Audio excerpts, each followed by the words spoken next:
Hello, എല്ലാവർക്കും ഒരു പുതിയ വീഡിയോയിലേക്ക് സ്വാഗതം. ഇന്ന് നമുക്ക് മേത്തിയുടെ ചപ്പാത്തിയും പൂരിയുടെയും റെസിപ്പിയാണ് കേട്ടോ. മേത്തി എന്ന് പറയുന്നത് ഉലുവേനെയാണ് ഹിന്ദിയിൽ മേത്തി എന്ന് പറയുന്നത്. ഈ ഉലുവയുടെ ഇല വെച്ചിട്ടാണ് ഇന്ന് നമ്മൾ നല്ല മസാല പൂരിയും ചപ്പാത്തിയും ഉണ്ടാക്കുന്നത്. നല്ല ഹെൽത്തി ആയിട്ടുള്ള പൂരിയാണ് കേട്ടോ. അതുപോലെ തന്നെ ചപ്പാത്തി നമുക്ക് സൂപ്പർ മാർക്കറ്റിൽ നിന്നൊക്കെ വാങ്ങിക്കാൻ കിട്ടും. കസൂരി മേത്തി എന്ന് പറയുന്നത് അത് ഈ ഇല ഉണക്കിയിട്ടുള്ളതാണ്. ആ ഇല ഉപയോഗിച്ചാലും മതി. ഇപ്പോൾ നമ്മുടെ നാട്ടിൽ നല്ല ഫ്രഷ് ആയിട്ടുള്ള മേത്തിയുടെ ഇലയൊക്കെ കിട്ടുന്നുണ്ട്. അത് ഉപയോഗിക്കുന്നതായിരിക്കും ഒന്നും കൂടി നല്ലത്. അപ്പോൾ ഈ പൂരിയും ചപ്പാത്തിയൊക്കെ എങ്ങനെയാണ് ഉണ്ടാക്കുന്നത് നോക്കാം.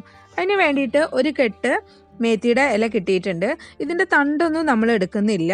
ഇതിൻ്റെ മേലെ നിന്ന് അതിൻ്റെ ഇലയൊക്കെ മാത്രം നമ്മൾ നുള്ളിയെടുക്കുകയാണ് ചെയ്യുക. ഇങ്ങനെ ഈ ഇല പൊട്ടിച്ചെടുത്തിട്ട് വേണം നമുക്ക് കഴുകാൻ. അല്ലാതെ കഴുകിയതിന് ശേഷം ഇത് നമ്മൾ പൊട്ടിച്ചെടുത്തിട്ട് ഫ്രിഡ്ജിൽ വെച്ച് കഴിഞ്ഞാൽ പിന്നെ അതാകെ ചീഞ്ഞു പോവും. ഇതിൻ്റെ മേലെ നല്ല മണ്ണുണ്ടായിരിക്കും. അതുകൊണ്ട് ഇത് നമ്മൾ പൊട്ടിച്ചെടുത്തിട്ട് നന്നായിട്ട് 2-3 പ്രാവശ്യം നന്നായി കഴുകിയെടുക്കണം. ഇപ്പം നമ്മൾ ഇലയൊക്കെ കഴുകി അതിലെ വെള്ളമൊക്കെ കളഞ്ഞു വെച്ചിട്ടുണ്ട്. ഇനി ഇതിനെ ചെറുതാക്കി അരിയണം. എത്ര നമുക്ക് ചെറുതാക്കാൻ പറ്റുമോ അത്രയും ചെറുതാക്കിയിട്ട് അരിഞ്ഞെടുക്കണം. എന്നിട്ട് ഒരു 1/2 ടീസ്പൂൺ ഉപ്പ് ഇതിലേക്ക് ഇട്ടിട്ട് കൈകൊണ്ട് നന്നായി തിരുമിയിട്ട് ഒരു 10 മിനിറ്റ് നമുക്ക് റെസ്റ്റ് ചെയ്യാൻ വയ്ക്കുക. ഇനി മാവ് കുഴയ്ക്കുന്നതിന് വേണ്ടി 2 കപ്പ് ഗോതമ്പിൻ്റെ പൊടി, 2 ടേബിൾ സ്പൂൺ കടലമാവ്, 4 ടേബിൾ സ്പൂൺ റവ. ചെറിയ തരിയുള്ള റവ എടുത്താൽ മതി. അതുപോലെ അത് വറുക്കൊന്നും വേണ്ട. പിന്നെ റവയും കടലമാവും നമ്മൾ ഉപയോഗിക്കുന്നത് ഈ പൂരി അധികം എണ്ണ കുടിക്കാതിരിക്കാൻ വേണ്ടിയിട്ടാണ്. ഇനി കുറച്ച് മസാലപ്പൊടി വേണം. അത് 1 ടീസ്പൂൺ നല്ല എരിവുള്ള മുളക് പൊടി, 1 ടീസ്പൂൺ മല്ലിപ്പൊടി, 1/2 ടീസ്പൂൺ ഗരം മസാല, 1/4 ടീസ്പൂൺ മഞ്ഞൾപ്പൊടി, 1/4 ടീസ്പൂൺ ജീരകപ്പൊടി, 1/4 ടീസ്പൂൺ പെരിഞ്ജീരകപ്പൊടി, 1/4 ടീസ്പൂൺ കായം. ഇനി ഇതിലേക്ക് 2 നുള്ള് അയമോദകം ചേർക്കുന്നുണ്ട്. നിങ്ങൾക്ക് അതിൻ്റെ ഫ്ലേവർ ഇഷ്ടമാണെങ്കിൽ ചേർത്താൽ മതി. പിന്നെ 1/2 ടീസ്പൂൺ ഉപ്പ്. ഇതെല്ലാം നന്നായി ഇളക്കിയെടുത്തിട്ടുണ്ട്. ഇനി ഇഞ്ചിയും വെളുത്തുള്ളിയും പച്ചമുളകിൻ്റെയും പേസ്റ്റ് 1 ടേബിൾ സ്പൂണും 1.5 ടേബിൾ സ്പൂൺ വെളിച്ചെണ്ണയും കൂടിയും ചേർത്തിട്ട് ഒന്നുകൂടി മിക്സ് ചെയ്യാം. ഈ പേസ്റ്റും അതിലിട്ടുള്ള മസാലപ്പൊടിയൊക്കെ എല്ലായിടത്തും ആവുന്നത് വരെ നന്നായിട്ട് അതൊന്ന് മിക്സ് ചെയ്തെടുക്കണം. അതിനുശേഷം നമ്മൾ നേരത്തെ ചെറുതാക്കി അരിഞ്ഞു വെച്ചിട്ടുള്ള ഉലുവയുടെ ഇലയുണ്ടല്ലോ, അതും കൂടി ഇതിൽ ചേർത്തിട്ട് മിക്സ് ചെയ്തെടുക്കണം. ഈ ഉലുവയുടെ ഇലയും ഗോതമ്പിൻ്റെ പൊടിയും നന്നായിട്ട് യോജിക്കണം. അതുവരെ നമുക്കിത് മിക്സ് ചെയ്തെടുക്കാം. എന്നിട്ട് നമുക്ക് ഇതിലേക്ക് കുറേശ്ശെ വെള്ളം ഒഴിച്ചിട്ട് വേണം മാവ് കുഴച്ചെടുക്കാൻ. ഒരു ചപ്പാത്തി മാവിൻ്റെ പരുവാവുന്നത് വരെ നമുക്കിത് കുഴച്ചെടുക്കണം. നമ്മൾ പുട്ടിന് നനയ്ക്കുന്നത് പോലെ കുറേശ്ശെ വെള്ളം ഒഴിച്ചിട്ട് വേണം നമുക്കിത് കുഴച്ചെടുക്കാൻ. ഇനി ഇതുപോലെ മേത്തിയുടെ ഇല ഇങ്ങനെ പച്ചയ്ക്ക് ഇടാം. അതല്ലെങ്കിൽ കുറച്ച് ഓയിൽ ഒഴിച്ചിട്ട് ജസ്റ്റ് ഒന്ന് വാട്ടിയെടുത്തിട്ടും ഇതുപോലെ കുഴച്ചെടുക്കാം. അങ്ങനെയാണ് നമ്മൾ ചെയ്യണമെങ്കിൽ നമ്മൾ നേരത്തെ 1.5 ടേബിൾ സ്പൂൺ ഓയിൽ ഒഴിച്ചിട്ടുണ്ട്. ആ ഓയിൽ ഒഴിക്കേണ്ട ആവശ്യമില്ല. ഇപ്പം നമ്മൾ മാവ് നന്നായി കുഴച്ചെടുത്തിട്ടുണ്ട്. ഇനി കുറച്ച് ഓയിൽ പുരട്ടിയിട്ട് നമുക്കൊരു 15 മിനിറ്റ് റെസ്റ്റ് ചെയ്യാൻ വയ്ക്കാം. മിനിമം 15 മിനിറ്റാണ് റെസ്റ്റ് ചെയ്ത് വെക്കേണ്ടത്. നമ്മൾ ഇന്ന് കുഴച്ച് വെച്ചിട്ട് നാളെ ഉപയോഗിക്കുകയാണെങ്കിൽ പൂരി കറക്റ്റായിട്ട് പൊള്ളച്ചിട്ട് വരും. നമ്മൾ റവയൊക്കെ ചേർത്തത് കൊണ്ട് അതൊന്ന് കുതിർന്ന് വരാനായിട്ട് കുറച്ച് സമയമെടുക്കും. ഇപ്പോൾ 15 മിനിറ്റ് കഴിഞ്ഞിട്ടുണ്ട്. ഇനി നമുക്കിതിനെ ഒന്നുകൂടി നന്നായിട്ട് കുഴച്ചെടുക്കണം. കാരണം റവയും ഒക്കെ ചേർത്തിട്ടുള്ളതല്ലേ, അപ്പോൾ അതൊന്ന് ചെറുതായിട്ടൊന്ന് ടൈറ്റ് ആയിട്ടുണ്ടാവും. അതിനെ ഒന്നും കൂടിയും കുഴച്ച് നമുക്ക് മാവ് സോഫ്റ്റ് ആക്കി എടുക്കണം. എന്നിട്ട് ഇതിനെ ചെറിയ ഉരുളകളാക്കി എടുത്തിട്ട് ചപ്പാത്തിയുടെ കല്ലുമ്മ വെച്ചിട്ട് നമുക്ക് പരത്തിയെടുക്കാം. ഈ ഉരുളകളിൽ ഗോതമ്പിൻ്റെ പൊടി ആക്കണം, അല്ലെങ്കിൽ കല്ലുമ്മ അത് ഒട്ടിപ്പിടിക്കും. ഇനി നമുക്ക് പൂരി പരത്തിയെടുക്കാം. ചെറിയ പൂരിയായിട്ടും പരത്തിയെടുക്കാം. അല്ലാച്ചെങ്കിൽ നമുക്കൊരു വലിയൊരു ചപ്പാത്തിയുടെ വലിപ്പത്തിൽ പരത്തുക. എന്നിട്ട് ഒരു ചെറിയ പാത്രം വെച്ചിട്ട് അതുകൊണ്ട് കട്ട് ചെയ്തിട്ട് അങ്ങനെ നമുക്ക് പരത്തിയെടുക്കാം. ഇടയ്ക്കിടയ്ക്ക് കുറച്ച് പൊടി തൂവണം കേട്ടോ, അല്ലെങ്കിൽ ഇത് കല്ലുമ്മ ഇങ്ങനെ ഒട്ടിപ്പിടിക്കും. അങ്ങനെ പൂരി നമ്മൾ പരത്തിയെടുത്തിട്ടുണ്ട്. ഇനി ഇങ്ങനെ പരത്താൻ പറ്റുന്നില്ല എങ്കിൽ വീട്ടിൽ ഈ ചപ്പാത്തി പ്രസ്സോ അല്ലെങ്കിൽ പത്തിരി പരത്തുന്ന പ്രസ്സോ ഉണ്ടെങ്കിൽ അതിൽ വെച്ചിട്ടായാലും പരത്തിയെടുക്കാം.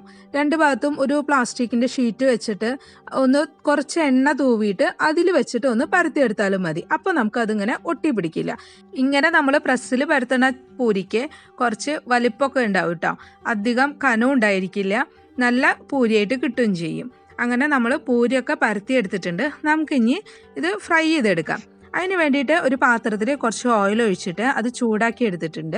എന്നിട്ട് അതിലേക്ക് ഇട്ടിട്ട് അതിൻ്റെ മേലേക്ക് നമ്മൾ കുറേശ്ശെ എണ്ണ ഇങ്ങനെ ഒഴിച്ചു കൊടുക്കുക. അപ്പോൾ അതിങ്ങനെ പൊന്തി വരും. അതിന് വേണ്ടിയിട്ടാണ് നമ്മളിങ്ങനെ ഒഴിച്ചു കൊടുക്കുന്നത് കേട്ടോ. ഇങ്ങനെ ഒഴിച്ചുകൊണ്ടിരിക്കുക. എന്നിട്ട് അതിനെ മറിച്ചിട്ടിട്ട് ജസ്റ്റ് ആ പൂരിയുടെ മേലെ ഇങ്ങനെ സ്പൂണ് വെച്ചിട്ട് ഒന്നിങ്ങനെ അമർത്തി കൊടുത്താൽ മതി. അപ്പോൾ അതിങ്ങനെ കറക്റ്റായിട്ട് ഇങ്ങനെ പൊള്ളച്ചു വരും. അപ്പോൾ അത് കണ്ടോ, ഈ വീഡിയോയിൽ കാണുന്നത് പോലെ ഇങ്ങനെ പൊള്ളച്ചു വരും. ഇപ്പോൾ നല്ല പൂരി കിട്ടിയിട്ടുണ്ട്. ഇത് ഞാൻ രാത്രി ഉണ്ടാക്കിയ പൂരിയാണ്. ഇനി പിറ്റേ ദിവസം രാവിലെ ഇതേ മാവ് വെച്ചിട്ട് ഉണ്ടാക്കിയെടുത്തതാണ് ഇത്. അത് ഇത്രയും സമയം നമ്മൾ കുഴച്ച് വെച്ച് ഇരുന്നത് കൊണ്ടാണ് ഈ പൂരി ഇങ്ങനെ കിട്ടിയിരിക്കുന്നത്. അങ്ങനെ ചെയ്യുന്ന സമയത്ത് നമുക്കിതിൽ ഓയിൽ ഇങ്ങനെ മുക്കി ഒഴിക്കേണ്ട ആവശ്യമോ അല്ലെങ്കിൽ പ്രസ് ചെയ്യേണ്ട ആവശ്യമൊന്നുമില്ല കേട്ടോ. അത് ഓയിലിൽ ഇടുമ്പോഴേക്കും തന്നെ ഇതുപോലെ ഇങ്ങനെ വീർത്ത് വരും. കണ്ടോ, നല്ല സോഫ്റ്റായിട്ടും നല്ല ടേസ്റ്റുമാണ് ഇത് കഴിക്കാൻ. ഉള്ളൊക്കെ കറക്റ്റായിട്ട് വെന്ത് കിട്ടിയിട്ടുണ്ട്. ഇത് ഉണ്ടാക്കിയിട്ട് എടുത്ത് വെച്ചാൽ അത് സ്ട്രോങ് ആവുന്നില്ല കേട്ടോ, നല്ല സോഫ്റ്റായിട്ട് തന്നെ ഇരിക്കും. ഇനി നമുക്ക് ചപ്പാത്തി ഉണ്ടാക്കിയെടുക്കാം.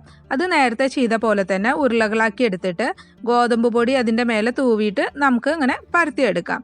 കുറച്ച് പൊടി തൂവണമെന്ന് മാത്രമേ ഉള്ളൂ. അതിങ്ങനെ ഒട്ടിപ്പിടിക്കാതിരിക്കാൻ വേണ്ടിയിട്ട് ഇങ്ങനെ നല്ല റൗണ്ട് ഷേപ്പിൽ തന്നെ നമുക്ക് കിട്ടും. ഇപ്പോൾ ചപ്പാത്തി പരത്തി എടുത്തിട്ടുണ്ട്. കറക്റ്റായിട്ട് നമ്മൾ സാധാ ചപ്പാത്തി പരത്തണ പോലെ തന്നെ അത് റൗണ്ട് ഷേപ്പിലും ഒക്കെയും കിട്ടിയിട്ടുണ്ട്. അങ്ങനെ നമ്മൾ കുറച്ച് ചപ്പാത്തി പരത്തി വെച്ചിട്ട് നമുക്ക് അങ്ങോട്ട് ചുട്ടെടുക്കാം. ഇപ്പോൾ എല്ലാ ചപ്പാത്തിയും നമ്മൾ പരത്തി എടുത്തിട്ടുണ്ട്. ഇനി ഒരു ഫ്രൈ പാൻ ചൂടാക്കിയിട്ട് അതിലേക്ക് ചപ്പാത്തി ഇടുക. അത് ഒരു സൈഡിൽ ഇങ്ങനെ ചെറിയ ബബിള് പോലെ ഇങ്ങനെ വരും. ആ വരുന്ന സമയത്ത് നമുക്ക് മറിച്ചിടാം. ഇതേപോലെ 2-3 പ്രാവശ്യം ഇങ്ങനെ ചെയ്യണം. എന്നിട്ട് നമുക്ക് ഇതിൻ്റെ മേലെ കുറച്ച് ഓയിൽ പുരട്ടിയെടുക്കണം. ഓയിലോ അല്ലെങ്കിൽ നെയ്യോ നമുക്ക് ഉപയോഗിക്കാം. കുട്ടികൾക്ക് ഉണ്ടാക്കി കൊടുക്കുകയാണെങ്കിൽ നെയ്യ് ഉപയോഗിക്കുന്നതായിരിക്കും നല്ലത്. ഇതിപ്പോൾ ഓഫീസിലേക്ക് കൊടുത്തേക്കാനും കുട്ടികളുടെ ലഞ്ച് ബോക്സിൽ കൊടുത്തേക്കാനൊക്കെ പറ്റിയ ചപ്പാത്തിയും പൂരിയാണ് കേട്ടോ. ഇതിലേക്ക് കറിയുടെ ആവശ്യമില്ല. അധികം പുളിയില്ലാത്ത കട്ട തൈരുണ്ടെങ്കിൽ അതിൽ കുറച്ച് പഞ്ചസാര മിക്സ് ചെയ്തിട്ട് കൊടുക്കുകയാണെങ്കിൽ മക്കൾക്ക് ഒരുപാട് ഇഷ്ടമായിരിക്കും. ഇവിടെയൊക്കെ അങ്ങനെയാണ് ഉപയോഗിക്കുക. അല്ലെങ്കിൽ അച്ചാർ, ഇതാണ് ഇതിൻ്റെ കൂടെ അവർ ഉപയോഗിക്കുന്നത്. ഇനി ഇതിലേക്ക് ഒരു സാലഡ് ഉണ്ടാക്കാം. അതിന് വേണ്ടിയിട്ട് ഗ്രേറ്റ് ചെയ്തിട്ടുള്ള ഒരു ചെറിയ കുക്കുംബറും ക്യാരറ്റും, 1/2 ടീസ്പൂൺ മുളക് പൊടി, 1/4 ടീസ്പൂൺ ജീരകത്തിൻ്റെ പൊടി, 1/4 teaspoon black salt, 1/4 teaspoon normal salt, 1 cup തൈര്, 1/4 ടീസ്പൂൺ ചാട്ട് മസാല. ഇതെല്ലാം കൂടിയിട്ട് നന്നായിട്ട് മിക്സ് ചെയ്തെടുക്കുക. ഇതിലേക്ക് കുറച്ച് ബൂന്തി ഇടണം. പക്ഷേ എൻ്റെ കയ്യിലില്ലാത്ത കാരണമാണ് ഇപ്പോൾ ഇടാത്തത്. നമ്മൾ ലഡുവൊക്കെ ഉണ്ടാക്കുമ്പോൾ ഉപയോഗിക്കുന്ന ബൂന്തി ഉണ്ടല്ലോ, അതാണ് കേട്ടോ ഇടേണ്ടത്. അപ്പോൾ നല്ല ഹെൽത്തി ആയിട്ടുള്ള ചപ്പാത്തിയും പൂരിയും സാലഡും റെഡി ആയിട്ടുണ്ട്. ഈ റെസിപ്പി എല്ലാവരും ട്രൈ ചെയ്ത് നോക്കണേ. വീഡിയോ ഇഷ്ടപ്പെട്ടിട്ടുണ്ടെങ്കിൽ ലൈക്ക് ചെയ്യാനും ഷെയർ ചെയ്യാനും സബ്സ്ക്രൈബ് ചെയ്യാനും മറക്കരുത്. നല്ലൊരു റെസിപ്പിയുമായിട്ട് അടുത്ത വീഡിയോയിൽ നമുക്ക് വീണ്ടും കാണാം.